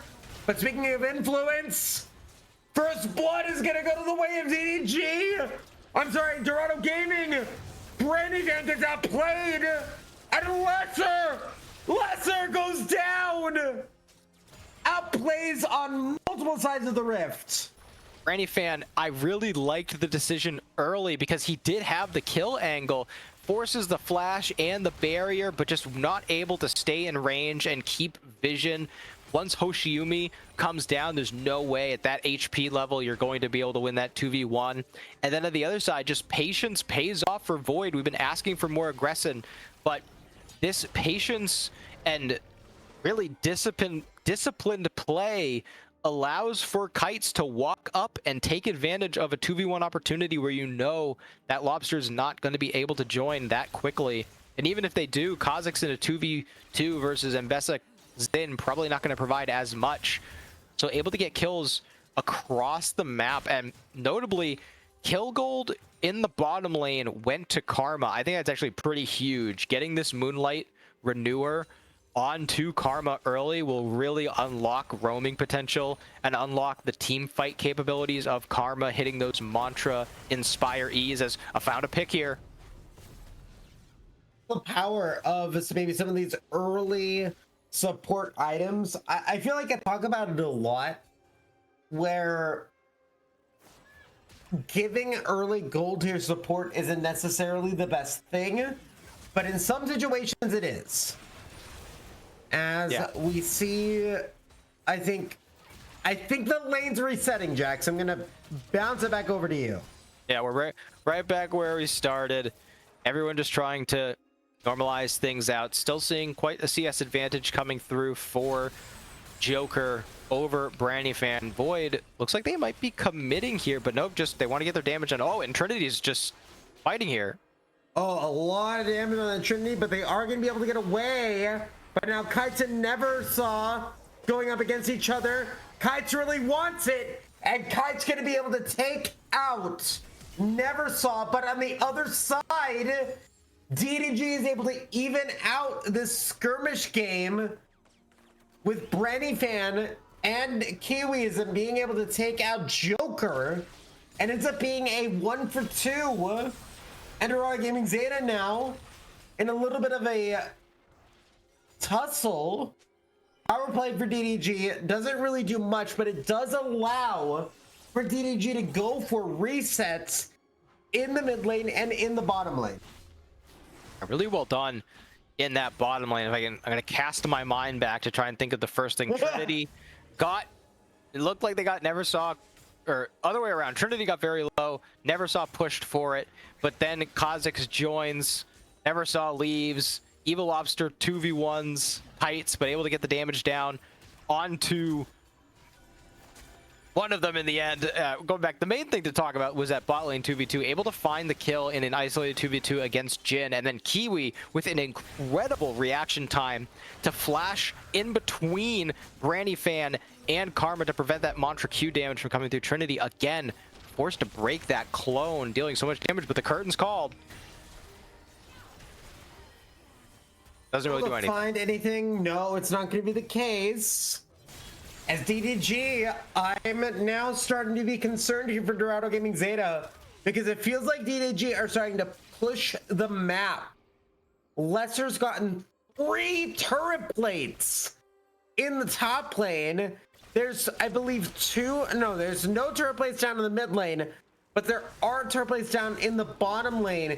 And DDG are looking to see if they can use that to extend the gold lead, or at least expend some attention on the top side of the rift, as they are able to take the red buff and they're going to be able to take the Raptors. The response here from Dorado Gaming, they're going to get some nice turret plate damage here in the bottom lane, but is it enough? About a 400 gold deficit. Kites is up here, and the public execution lands. Lesser, Troy trying to be able to get out, but here comes Evil Lobster. Not enough. Void and Kites have enough damage here at this point to be able to take out the Jace right as turret plates are falling. It doesn't look like Kites is staying in the top lane, so it doesn't look like there's going to be a lot of damage onto that tower, but at least it is a kill, which keeps Dorado Gaming in the advantage. Yeah, it buys Void some breathing room. It tries to prevent more XP and CS going on to the Jace. And now you see an XP advantage for Void. Despite being down 27 CS, they're a level up on Troy. And continuing to get gold into the Ambessa despite being far behind in the isolated 1v1. It's funny to watch Void. They're so disciplined and so patient, but then when they need to be, can completely all in and take out Troy under turret. Really well done as we start to see some posturing. A ton of damage comes down on top of Troy. Next objective is the Rift Herald spawning right now. No dragon for 2.5 minutes, so gonna be interesting to see if we see the focus shift for Dorado Gaming Zeta onto these objectives fully, or if it's just going to be a game of waiting for the dragons to spawn. I mean, with Dorado Gaming being able to take the first 2, and I believe that is the point for me with the Infernal Drake. We'll talk about that later here. As the tower goes down in the bottom lane, Kiwism able to avoid the slow. So, good play on them. We'll have to see if they are able to continue to avoid those. But the big development in that was Dorado Gaming now has a second dragon to the game, and they're able to open up the rift on the bottom side as well. Yeah, and feats of strength going to the side of Dorado Gaming Zeta. One of the big reasons that Jhin saw a higher presence is because of the Trinity forced to flash after an aggressive attempt there, because of the indirect buffs to Jhin because these Swifty boots, when upgraded, do provide adaptive force based on move speed, which Jin's kit provides a lot of. It is one of the major reasons why Jhin has seen an explosion in play rate and win rate. So getting that into the pockets of Zeta is going to be important. But again, just really, patience is key right now for Zeta. They don't have, I would say their scaling is pretty on par with DDG, but they have to just continue to look for their win condition, which is these dragons. Anyways, I'm gonna go in for the quickest, gonna be able to get the knock up on the 2. No shockwave available for Brandy Fan. Or sorry, for Neversaw, Brandy Fan not there. They were in the mid lane, but that seems to be a mistake. Like, I would have waited for the aftershock to be available. Or the shockwave, pardon me, sorry. Yeah, I mean, if it was just isolated and just using ultimate, they did get flash out of Joker. So that was like, okay, that's cool. But because they don't actually push forward or follow up, because Kiwiism gets chunked by Trinity, they lose the Herald, and now walking down to what will be Soul Point if Zeta are able to claim this Chemtech Dragon is the point for you. It's going to be another game that's really, really tough for Dorado Gaming. They don't have the luxury of all of those zoning abilities, so they are going to teleport in, try and fight this Soul Point. And I think that's what I call, and Betsa is not here. It is a 5v5. Turn call's gonna come in through from Dorado Gaming. Dorado Gaming is gonna be able to take the dragon. A lot of damage on the lobster, gonna have to be forced to flash away. Kite's not coming through. There's an explosive charge, but Betsa's gonna be able to take the kill onto Evil Lobster. And Dorado Gaming, did they get away with a heist? It's looking like they're going to be able to do it, and they might even be able to get more, as Neversaw going to get rooted again. Triple shockwave from Neversaw. What an amazing ultimate there from the Orianna to make it a 3-for-1. Brandy Fan once more, though, will go down to make it a 3-for-2. But man, that was pretty. That was incredible. I feel even more confident now in my assertion that Neversaw the pickup of the offseason. I thought that they were absolutely inting by walking back that path, but she's able to find the 3-person shockwave, instantly turns the fight.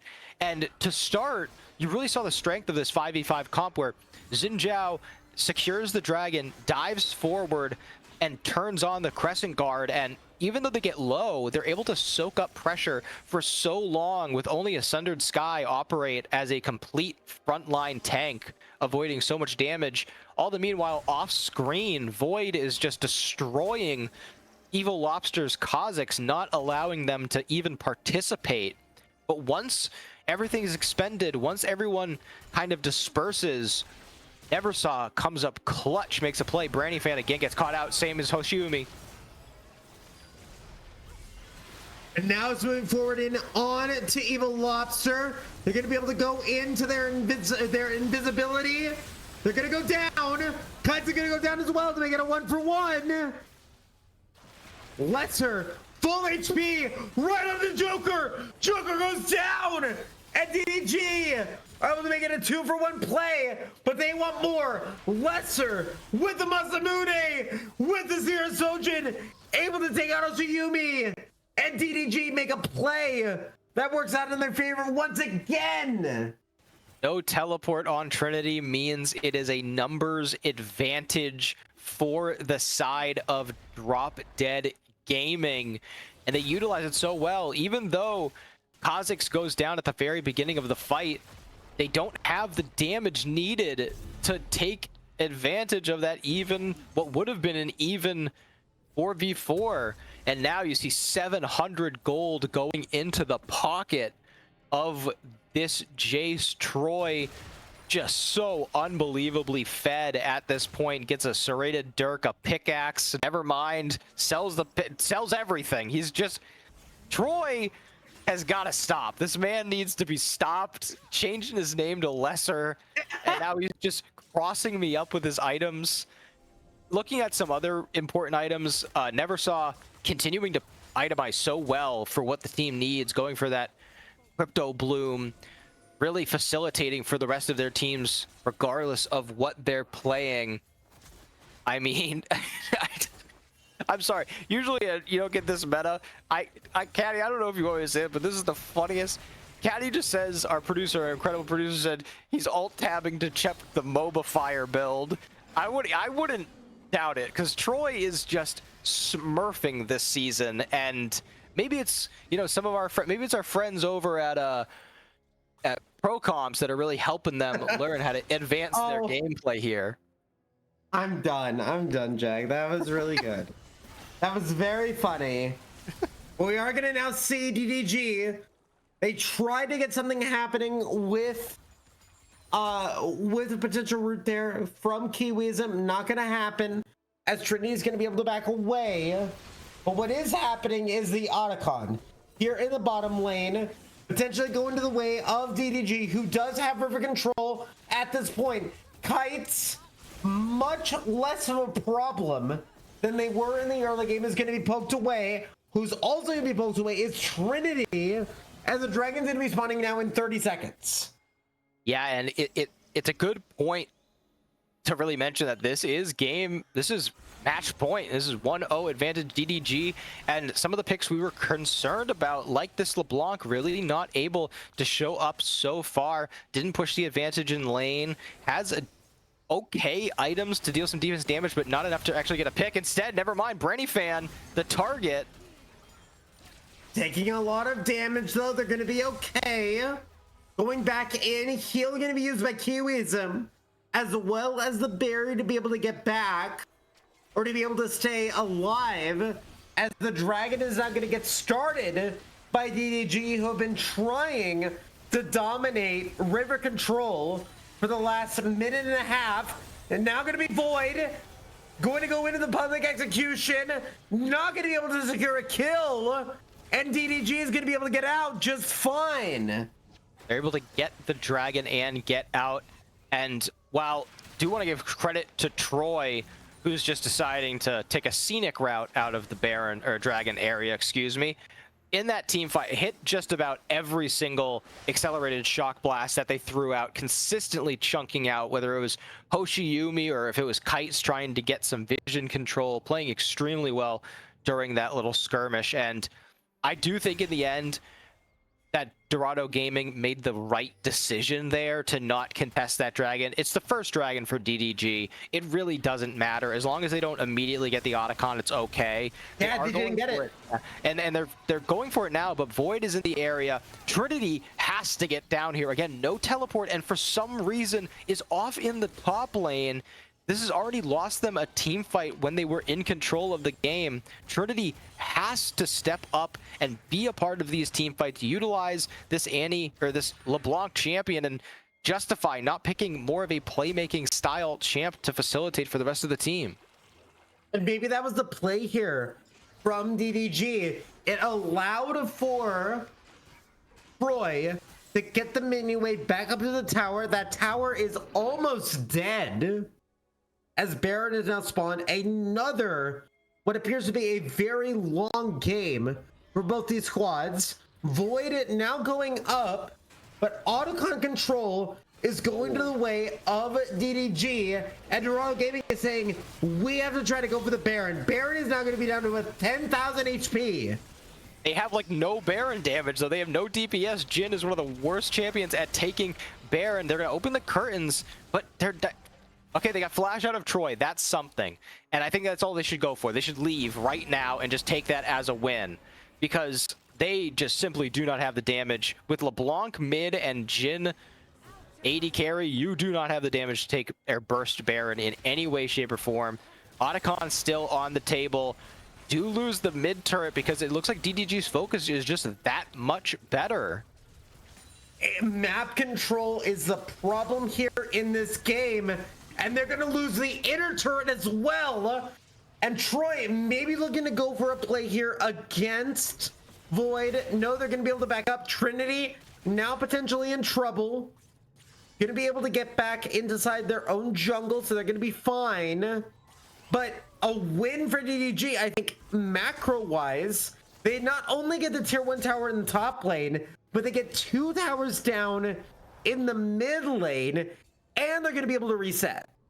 Yeah, and all of that just for the flash of Troy, who's playing a poke-oriented champion, a zone-controlled champ. Obviously has the ability to switch to that hammer and dive in, but doesn't need to put out all their damage. And I want to follow up on what we were talking about earlier with all of the different itemization, the components. Now they've decided to just say like, oh, my jungler has this really cool Serpent's Fang item. Let me get one of those too. So I don't hate it, because Lobster, unless they utilize that Void Spike, the evolved Void Spike, going to be more difficult to apply the Serpent's Fang passive across the entire team. And when you've got shields from Karma and a shield on Mbessa, you really want to be able to proc that on every single member. Also, when we talk about a champ like Jace, once you get past some of those core items like the Manamune and the Spear of Sojin, it becomes less and less important the specific bruiser items you build, just as long as you continue to stack up that damage and continue to hit those accelerated shock blasts over and over and over again. As we see a minute until Dragon public execution whiffed, and now just a teleport used to get Troy here, but mostly going to be looking for control over the Dragon area. Lane control going to go to the way of DDG. Dragon now spawning in 35 seconds. Baron is still up. And we are going to be seeing the curtain call landing. Some slows in onto Lesser. Lesser going to be the target. Key Wisdom going to go in. Getting the knockups onto Trinity. Onto Kites.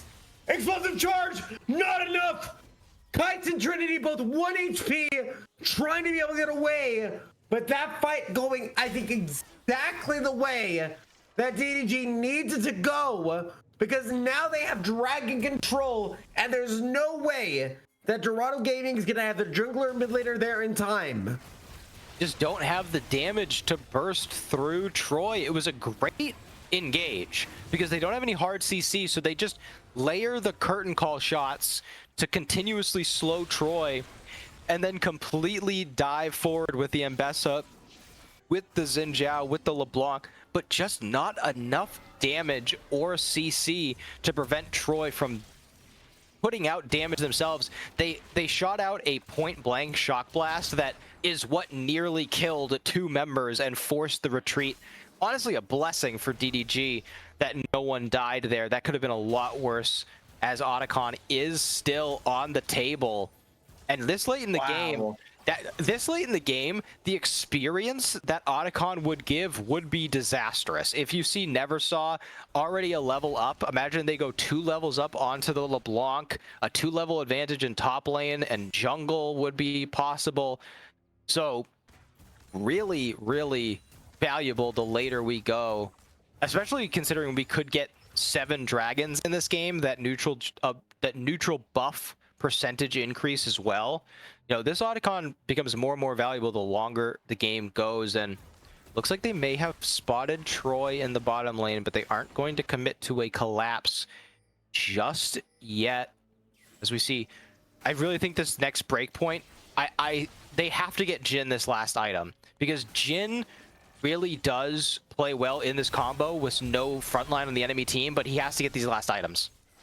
Neversaw going to take the bait from Void. They're going to try and take him out, and Void goes down. The bait into the bait into the bait into the baits. Dorado Gaming Zeta is going to lose their top laner. Now they're going to initiate onto the Dragon with Evil Lobster in the bottom lane. They're not going to be able to be there quickly enough if Dorado Gaming Zeta try to go for the Baron. But once again, oh my god, Dorado Gaming Zeta cannot go for it. And now DDG. Do they not know that it's still leashed? It's at 4,600 HP. Why DDG could just they're not even contesting.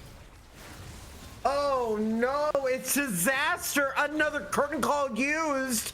But I am not afraid of a 2-2 Jhin with a Collector, an Infinity Edge, and a Lord Dominic's. Like, yes, I would be afraid in most situations. In this situation, I am not, Jack. Baron is now available for DDG with another Dragon coming up in 225.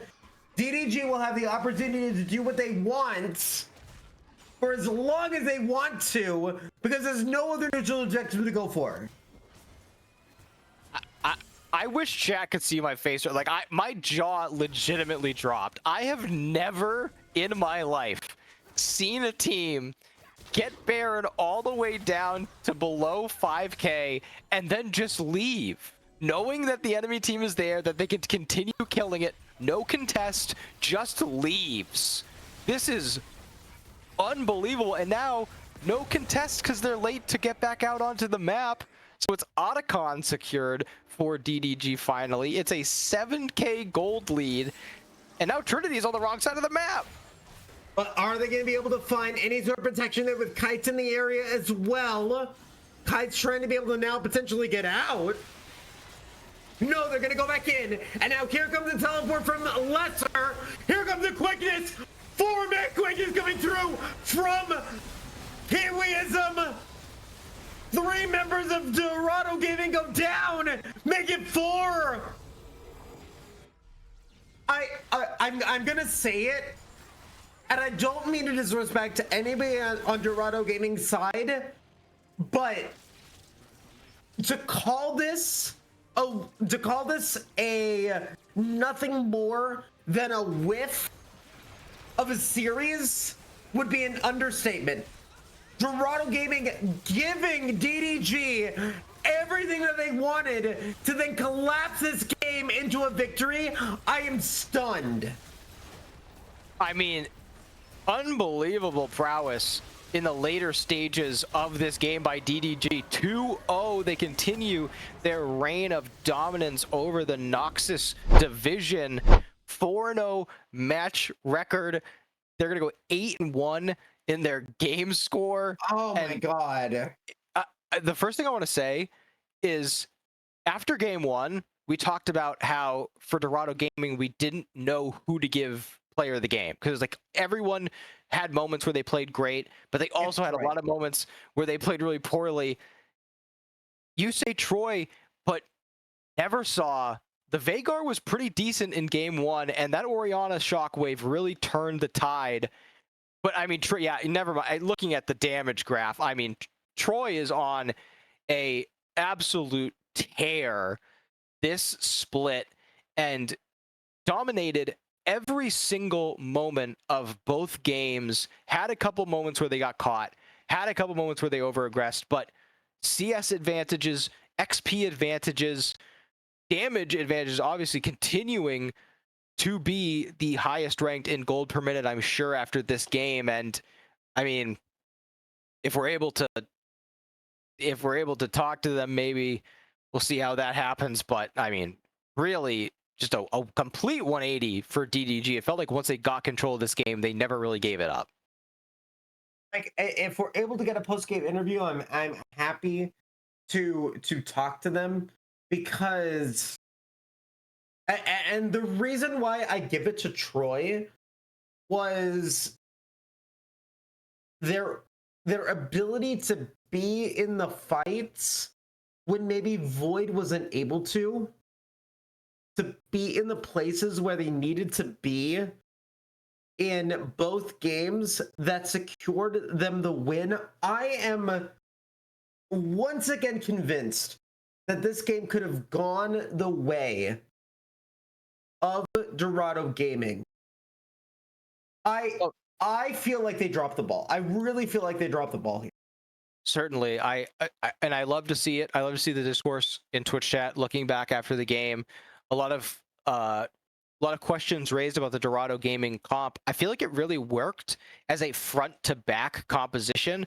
The problem is they never really seemed to be on the same page. They never had all 5 members there.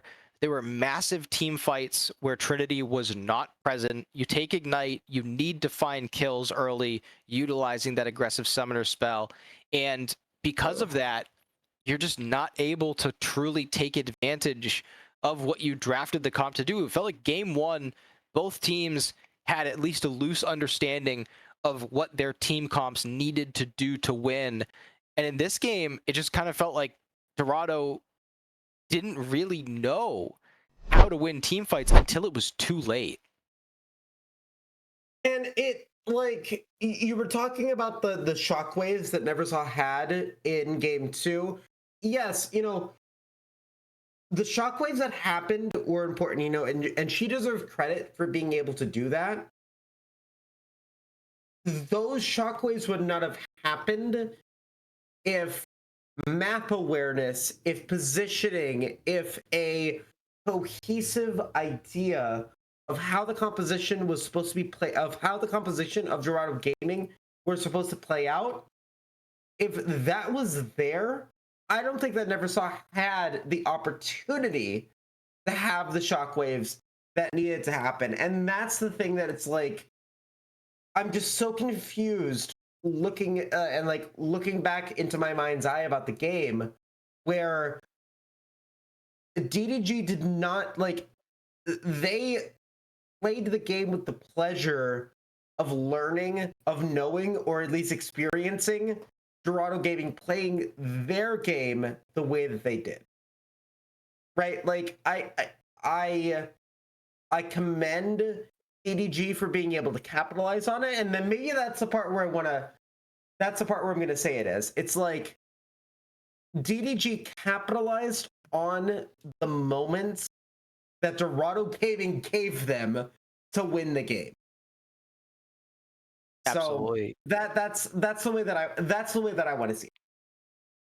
Yeah, and I think that was a really good point about that massive Neversaw ulti, because I always like to commend like when one team makes a throw, the other team has to be there to catch it, and Neversaw certainly caught it with that 3-man shockwave. But you just put it perfectly as we are getting some members in here now. Troy was able to, at every stage of the game, find advantages. And even though this game, 2 early deaths in the lane, was still at a gold, ahead in gold, fell behind in XP for a moment, and then caught right back up. And I think that we are not going to go to a break. We are going to immediately jump into an interview. We are joined by player of the series, Troy. Troy, congratulations. I mean, Thanks for coming. lesser. Thank you. Well, yeah, lesser Troy. But yeah, yeah. Thank you, Jack, for talking about. I shouldn't have cut you off there because, like, Troy, I definitely feel like in this series, I don't know how much of the analysis of the postgame we talked about that you heard, but I feel like you, out of all the players in this game, you were the one that was able to respond to the way that your opponents were playing the game the most effectively. Like, you were where you needed to be for the entirety of the series. Do you agree with that, or was there something else that you were seeing that maybe we were missing? I think for this game, I definitely try to get as much farm as I could. I think there was probably opportunities they could be pressuring me a lot more, but they did have pretty low engage. I was winning inside against LeBlanc, and she took ignite, so it's pretty. I was kind of just like trying to shove the waves and then TP into fights, and that's how I got my advantages. I got a lot of gold from team fights rather than like allocating around the map. I think if they matched the Bessa against me a lot more, I'd be a lot more pressured, and wouldn't be able to push out a lot of side lanes. But luckily they didn't, and I was able to get really strong and be pretty effective in team fights. Just poking them with when they don't have a lot of engage is pretty effective, I think.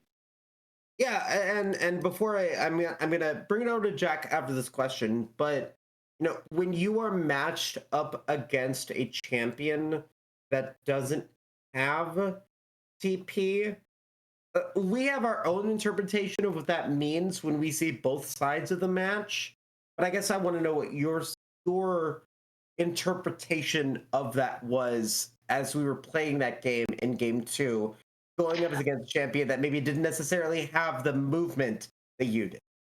Yeah, I don't think taking an ignite in like competitive is very good. As you see there, like I mean, LeBlanc's team couldn't really fight on the opposite side of the map when I have TP and she's inside with me.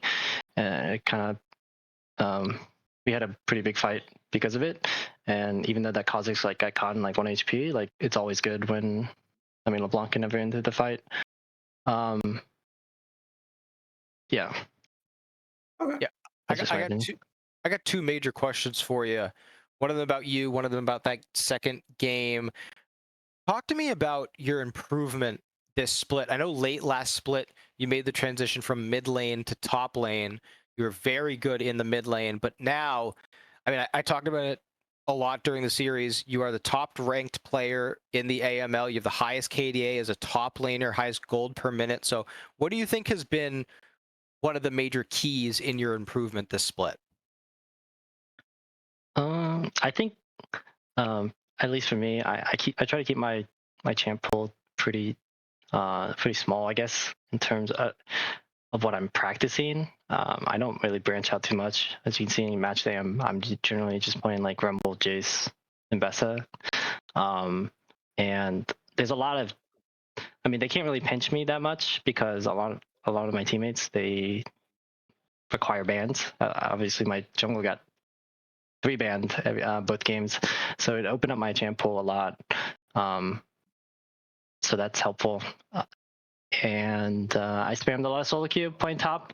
When I played mid, I didn't really practice that much, to be honest. It wasn't like super fun, so I think playing in like trying a new role was fun. It's fun for me, so it motivated me to play some solo queue. And I mean, solo queue's not that fun, but you know, if you're learning new champs and playing new champs rather than just like spamming like mid lane, which what I have been for the past few years. So I think, yeah, just practicing a lot helped me. Yeah. And it's, I mean, it's hard to pinch your champ pool, as you said, when every team that plays against you has to ban Shaco in multiple roles. So gonna be easy going forward. The last thing I want to get your comment on, the game just happened. I have never seen a team, not only in my time casting, but in watching professional League of Legends, take a Baron all the way down to below 5k HP and then just leave. Knowing that it's still being hit, it's still leash, just completely leave. I want to know what the comms were like in that moment. Were you guys shocked by that at all? Like, how quickly did you realize it was happening and you just picked up the Baron? You know, what was that moment like? I mean, that moment started off with like us pressuring Otacon and like pressuring Bessa inside lane. And we didn't have the best vision top side, but we just, as a team, we just were smart and knew that like there's a possibility that they could be Baron. So me and Branny had blue trinket to check, and we knew that they don't do Baron that fast, so we are able to like move to Baron on time. And my job was just to poke them out and not die. I think that was their mistake. I think they should have attacked me and don't let me poke for free, because I think it's a lot harder to Baron when I'm just QEing the whole time. So I think they might have had tools to do it. I think it's mostly on LeBlanc and maybe Zen, but yeah, they weren't able to pressure me, and I got like 2 QEs and they couldn't do the Baron because they're just gonna get too chunked. So and then Kiwi, shout out to Kiwi, he leached the Baron as they're leaving. So like, oh wait, well, Invest is dead, or you can come. And so we just, okay, let's do the Baron. And then I poked them out too much. They couldn't even fight us. So I think it was pretty well played by us. Luckily, they didn't try to pressure me though. Yeah, I definitely agree that I think that it was well played by DDG as a whole for being able to take whatever situation you guys were in the first 20 minutes of the game and say, it doesn't matter if maybe there were advantages that they had. You were the ones that were able to dictate how the game was played 100% as we moved into the Baron phase, but then you were able to, for the most part, dictate how the remainder of the game was played, moving into the last, or moving from like the 13, 14 minute plus. So very impressive showing from you guys as a whole. I'm very happy to see great macro play and great late game play being utilized the way that you did. Before we let you go, any final words of thoughts, any final comments or anything like that here for the series? I don't know. I just touched on that point. I think our team is like one of the best macro teams, or if not the best, in the league. So I think that kind of credits to it. I think we sideline the best, for sure, and I think teams struggle on knowing how to do that. I mean, we're playing against it at least, so I guess if you get good at that, maybe teams can challenge us. But it seems like we're able to out macro our team, our opponents. Do that. Fair enough. Very good. Thank you so much for stopping by. Have a great rest of your day, week, regular season, and I'm sure we'll be seeing you guys later on in the playoffs. All right, thank you. Thank you so much. What a fun series, a very chaotic series, a very fast-paced series, despite both games being 30-minute plus, Jack. Yeah, any final thoughts? Oh, I really like that moment of touching on the macro. It seems like there wasn't even, I know Troy is a very cool character, but I mean, both those games, they were at Soul Point, or Dorado Gaming was at Soul Point for a long time in both of those games, and they knew that it didn't matter. They knew that eventually they were going to find a spot on the map they could exploit, and they were going to find a key objective before Dorado Gaming could get set up. And I love seeing that calmness in what, from our perspective, can look like chaos, to learn that it's like, no, we had it under control. We knew what we were doing. Definitely so. I am curious to see what DDG and Dorado Game are going to be doing for the remainder of this regular season. We are wrapping that up relatively soon. Check in again next Tuesday, 5 p.m. for week 6. It's going to be a ton of fun, I think, as always. And before we go, I do want to highlight something that we did in the Aegis Vanguard League, and then what we're doing here in the AML, which is for our Dragon Draft. We are supporting a charity that is near and dear to at least my heart, hopefully to your heart as well. I believe so, Jack, with a donation in the AVL to the Trevor Project. I talked about it in our grand final series in the AVL. And I'm going to continue to talk about it here because, you know, my friends and members of the LGBTQ plus community are continuously getting persecuted and attacked. Even this week, our rights were taken away as of last Monday, even further. If you are a member of the LGBTQ plus community, or you have anybody that you know that is a member of that community, our rights, our freedoms, the things that are supposed to make us American are being taken away at an alarming rate. We need to support that if we want to continue to keep this amazing community that is a member or a part of everybody here, not just at Aegis Esports, but in the esports community. I'm very glad that we're donating a small part to that here in this season and moving forward in seasons plus. With that being said, thank you guys all so much for watching. I'm sorry, I'm going to stop sopping because it's really rough. But again, thank you guys so much for watching. Thank you to Jack for donating to the Trevor Project for our AVL donation. It's going to be a incredible season moving forward. We'll be back again on Tuesday for the remainder of the AML. I'm getting emotional. I'm going to head out. Thank you guys again for watching. We'll see you guys later.